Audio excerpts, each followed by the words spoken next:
also say, though, I mean, it does say right in the course, the aim of the course is to teach peace.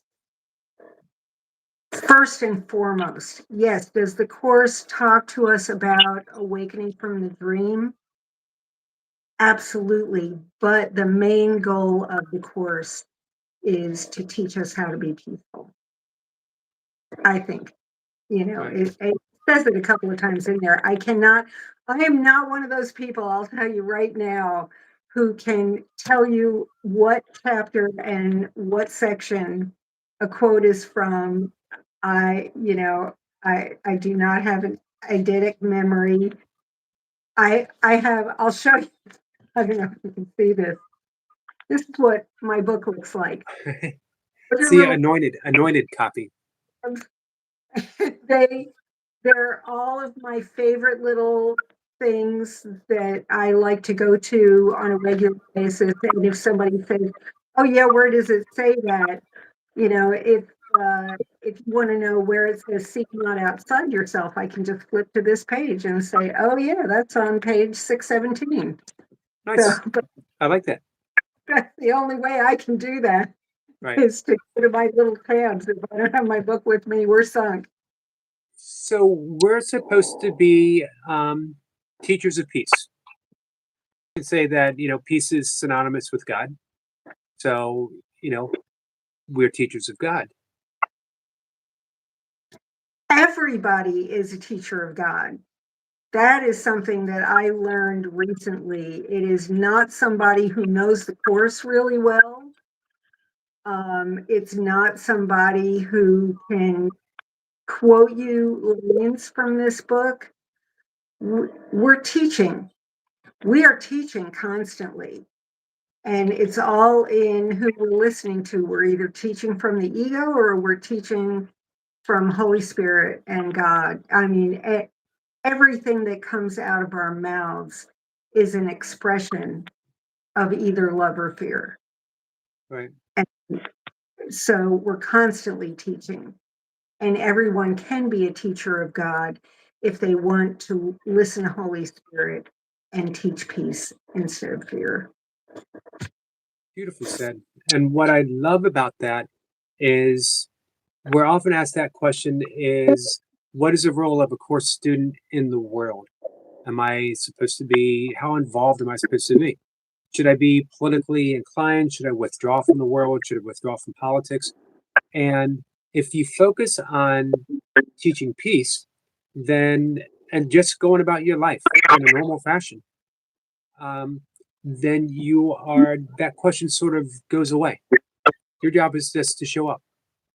Absolutely.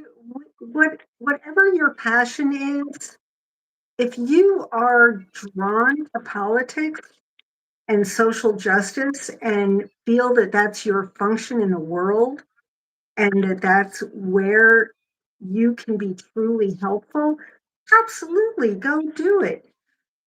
Just do not condemn your brother.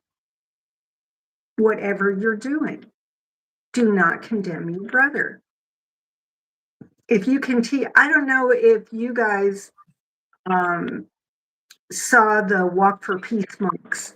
Yep. It was a big deal here because they came through 10 miles from my house.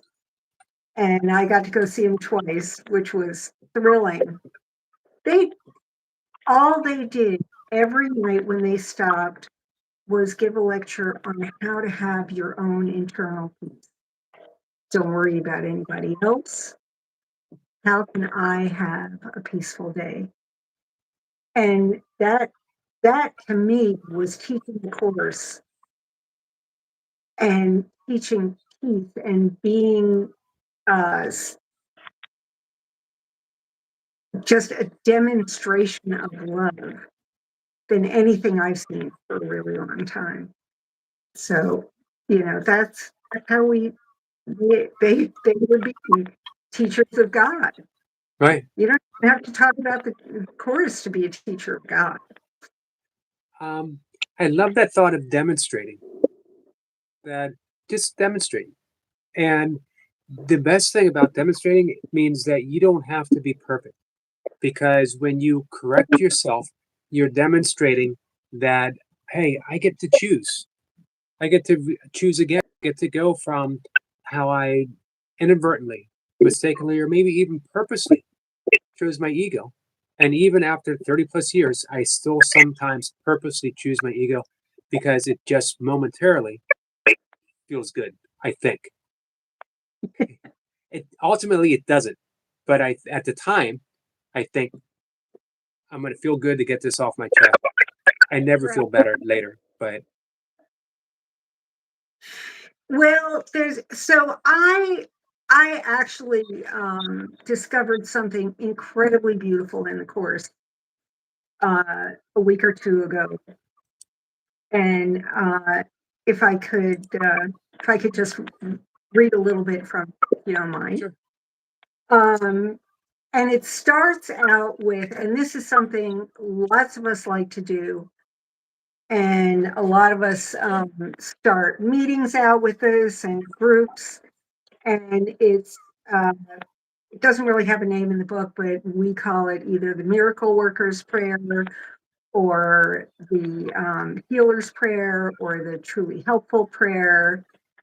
And let's say it, I'll speak it now for all of us, but anybody who's listening or anybody who's watching this later on, think it in your head as the I is yourself.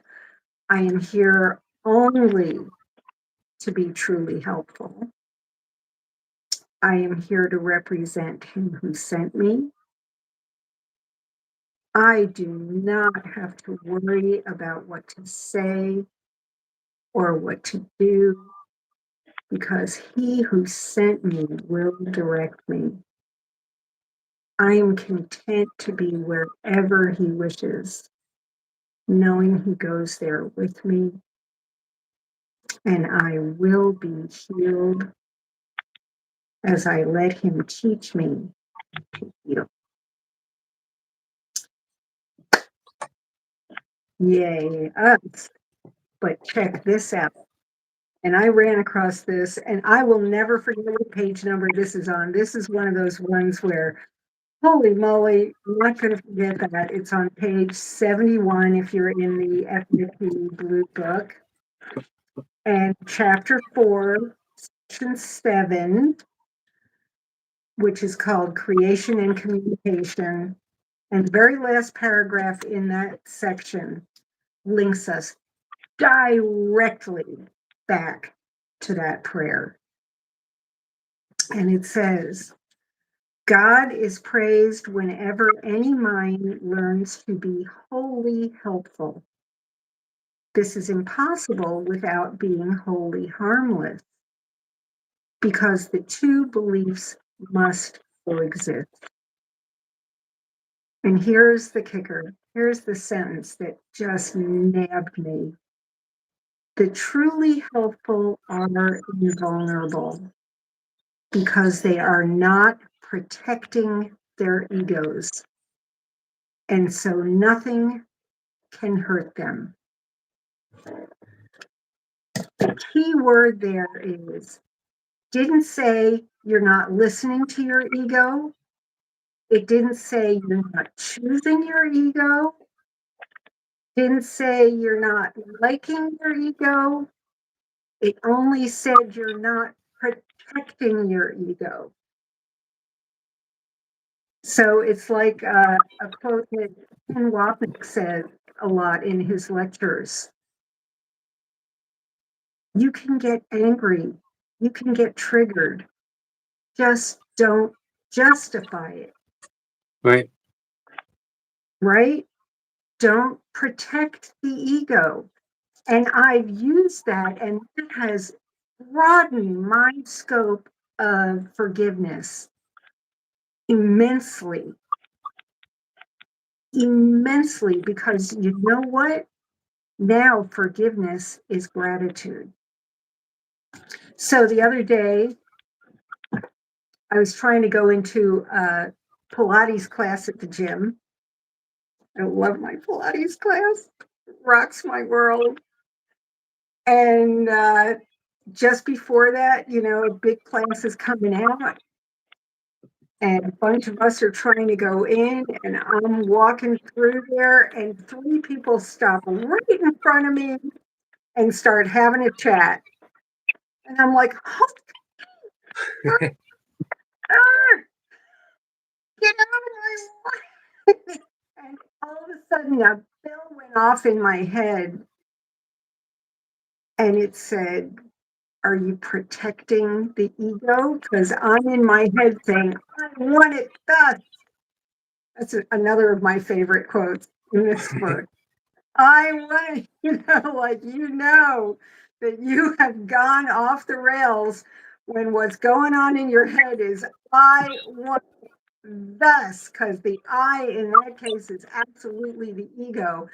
And I said, oh my God, I'm protecting the ego. Thank you. And I'm standing there beaming, so grateful for these people who just rung a bell in my head to remind me not to protect the ego. Mighty companions we didn't even know we were going to meet. Right. Amazing. We didn't ask for it, but it's become a beautiful practice for me. Every time I get annoyed or irritated or angry, this bell goes off in my head now and says, are you protecting the ego? What are you trying to protect here? And so it just has turned, it turned forgiveness, not that my brother didn't do anything. I am grateful that they did that.